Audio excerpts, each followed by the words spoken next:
வீட்ல எலி தொல்லை ரொம்ப அதிகமா இருக்குன்னா, இன்னைக்கு வீடியோல நான் ஷேர் பண்ணியிருக்கேன் இந்த டிப்ப மட்டும் ட்ரை பண்ணி பாருங்க. கண்டிப்பா வொர்க் ஆகும். Hi friends, welcome back to our channel. எல்லாரும் எப்படி இருக்கீங்க? கண்டிப்பா நல்லா இருப்பீங்க நம்புறேன். இன்னைக்கு நம்ம சேனல்ல எல்லாருக்குமே ரொம்ப யூஸ்ஃபுல்லா இருக்கக்கூடிய டிப்ஸ் தான் ஷேர் பண்ணியிருக்கேன். ஸோ வீடியோவ ஸ்கிப் பண்ணாம ஃபுல்லா பாருங்க. அதுக்கு முன்னாடி நீங்க இப்ப தான் நம்ம சேனல ஃபர்ஸ்ட் டைம் பார்க்குறீங்கன்னா, இப்பவே சப்ஸ்கிரைப் பண்ணிக்கோங்க. கூட இருக்க பெல் சிம்பலையும் கிளிக் பண்ணிக்கோங்க. இப்ப வாங்க வீடியோக்குள்ள போலாம். இப்போ நான் இங்கே தக்காளி தான் எடுத்திருக்கேன். எலிக்கு வந்து பார்த்திங்கன்னா தக்காளினா ரொம்ப பிடிக்கும்.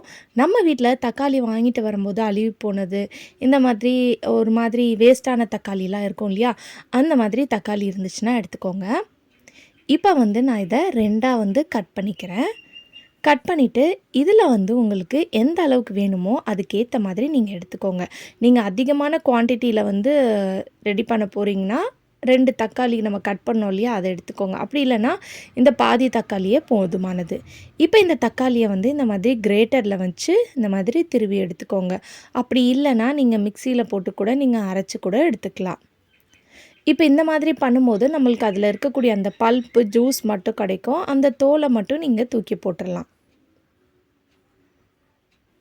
ஸோ இப்போ வந்து இதை நம்ம எடுத்துக்கிட்டோம். இந்த தக்காளி வாசனை வந்து பார்த்திங்கன்னா எலிக்கு ரொம்ப பிடிக்கிறனால அது அட்ராக்ட் ஆகும். அதுக்காக தான் நம்ம மெயினாக வந்து இந்த தக்காளியை வந்து எடுத்திருக்கோம். இந்த தக்காளி கூட வந்து நம்ம இதை வந்து நல்லா மாவு மாதிரி பிசைய போகிறோம். ஸோ அதுக்காக வந்து நீங்கள் எந்த மாவு ஐட்டமாக இருந்தாலும் இதில் வந்து சேர்த்துக்கலாம். 2 ஸ்பூன் அளவுக்கு நான் வந்து சப்பாத்தி மாவு வந்து சேர்த்துருக்கேன். நீங்கள் கடலை மாவு, மைதா மாவு, அரிசி மாவு எந்த மாவாக இருந்தாலும் பரவாயில்ல சேர்த்துக்கோங்க. இப்போ சேர்த்துட்டு இதில் தண்ணியெல்லாம் சேர்க்க வேணாம். இதை வந்து அப்படியே வந்து நீங்கள் பிசைஞ்சு எடுத்துக்கோங்க. உங்களுக்கு இந்த சப்பாத்தி மாவு கன்சிஸ்டன்சியில் வந்து வந்துடும். ஸோ நீங்கள் எவ்வளோ டிப்பை ட்ரை பண்ணிட்டீங்க, உங்களுக்கு எதுவுமே ஒர்க் அவுட் ஆகலை. எலி வந்தாலே நம்ம வீட்டில் ரொம்ப பிரச்சனையாக இருக்கும். ஏன்னு பார்த்தீங்கன்னா வீட்டில் இருக்கக்கூடிய பொருள் எல்லாத்தையும் வந்து கடிச்சு போட்டுரும்.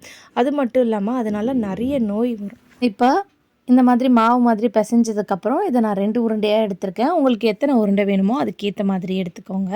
இப்போ இது கூட வந்து நம்ம இஞ்சி தான் எடுத்திருக்கோம். இந்த இஞ்சியை வந்து நீங்கள் கிரேட்டர் யூஸ் பண்ணி துருவி எடுத்துக்கலாம். அப்படி இல்லைன்னா மிக்சியில் போட்டு கூட நீங்கள் அரைச்சும் எடுத்துக்கலாம். ஸோ நீங்கள் வந்து இஞ்சி பூண்டு பேஸ்ட் வச்சுருந்தீங்கன்னா கூட அதை கூட நீங்கள் எடுத்துக்கலாம். ஏன்னா பூண்டும் இஞ்சியும் 2ம் இருக்கும் இல்லையா, அப்போ உங்களுக்கு வந்து நல்லா வந்து எஃபெக்டிவாக இருக்கும்.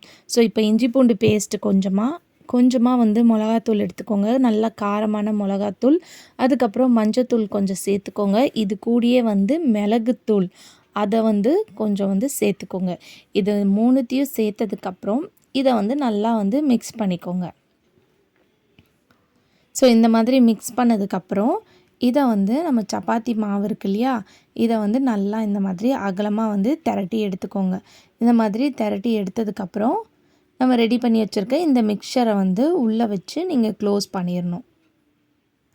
ஸோ இதில் நம்ம தக்காளி சேர்த்துருக்கனால அந்த வாசனைக்கு வந்து பார்த்திங்கன்னா எலி வந்து அட்ராக்ட் ஆகி வந்து இதை சாப்பிடும். இதை சாப்பிட்டோன்னே அது வயிறில் பயங்கரமான ஒரு ரியாக்ஷன் நடந்துடும். அதுக்கப்புறம் வந்து பார்த்திங்கன்னா உங்கள் வீட்டு பக்கமே வந்து வராது. உங்கள் வீட்டை விட்டு தலை தெறிக்க எலி வந்து பார்த்திங்கன்னா ஓடி போயிடும். நீங்கள் கடையிலேருந்து கெமிக்கல்ஸ் கொடுத்து எவ்வளோ வந்து வாங்கி ரெடி பண்ணி வச்சும் உங்களுக்கு இந்த எலி தொல்லையிலேருந்து உங்களுக்கு விடுதலை இல்லைன்னா கண்டிப்பாக இந்த டிப்பை வந்து ஒரு வாட்டியாவது நீங்கள் ட்ரை பண்ணி பாருங்கள். ரொம்ப எஃபெக்டிவாக இருக்கும். வீட்டில் இருக்கக்கூடிய பொருளை வச்சே நம்ம வந்து பார்த்திங்கன்னா ரெடி பண்ணியிருக்கோம். ஸோ எப்போவுமே இந்த மாதிரி டிப் பண்ணும்போது நைட் டைம் ரெடி பண்ணி வைங்க.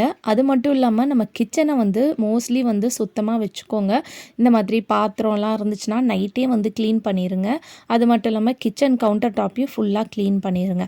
அப்போ தான் வந்து பார்த்திங்கன்னா உங்களுக்கு இந்த எலி தொல்லையிலேருந்தும் வந்து பார்த்திங்கன்னா நீங்கள் அவாய்ட் பண்ணிக்கலாம்.